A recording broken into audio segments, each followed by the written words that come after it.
Hello. This intro course has taught me a lot as far as introduction of teaching. However, there's still some concerns. I have a couple. For one, I want to say I'm still concerned about student teaching and how that will work. Just in general, just like the timeline of when we'll be able to start, because I believe when we start now, when we get to the end before student teaching, we have everything done. We'll be in about April 2022.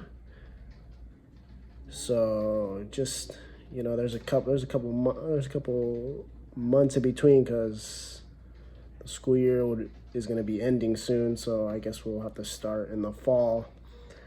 So just like the process of getting the paperwork together, and just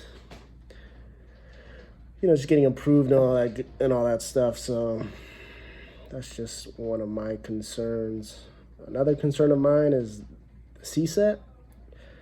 I mean, mainly for me is passing the social science subtests 1, 2, and 3. I've talked to a number of history teachers within the district that I sub at, and I've heard a lot of them say that they had to take it multiple times. So it just kind of makes me nervous, whether I pass it or don't pass it in a certain amount of times, and maybe that might delay my student teaching. So that's one of my concerns, and just being able to balance school, studying, and work, and just be able to implement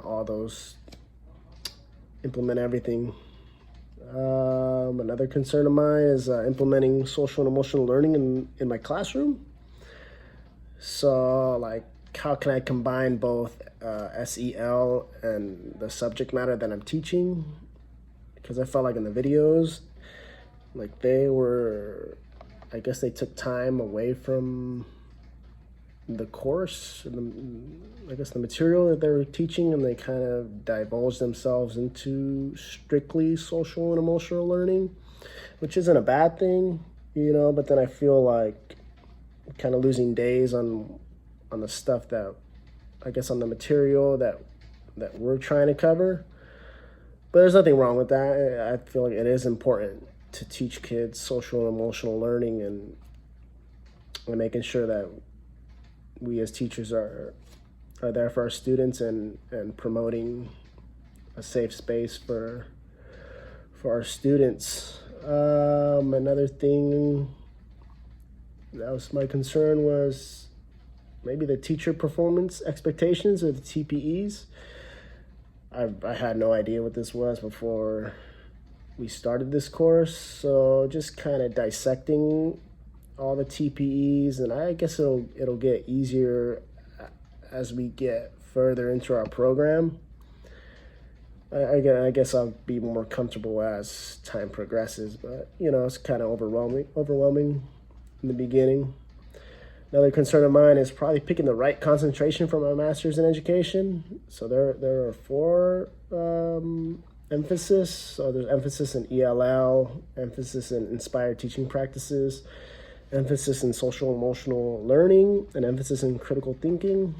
I really don't know which one specifically I want to lean towards. I guess I just have to do a little bit more research and just find out what employers are looking for in that regard. So, but I was kind of leaning towards critical thinking, because with social science, you really have to think, and you really have to critically think, and in order to make connections with, I guess, history and, I guess, real life events, or how can you relate it back to current events. And another concern is, I want to say, the Cal TPA cycles. I really don't know much about this. I guess I glossed it over, and I know it's some type of evaluation, if I'm not mistaken. Just I guess that's just the process after you do your student teaching, but I really don't know much about it, so it kind of concerns me a little bit. But I mean, like I said, as we go into the program, I'm sure I'm going to get more information and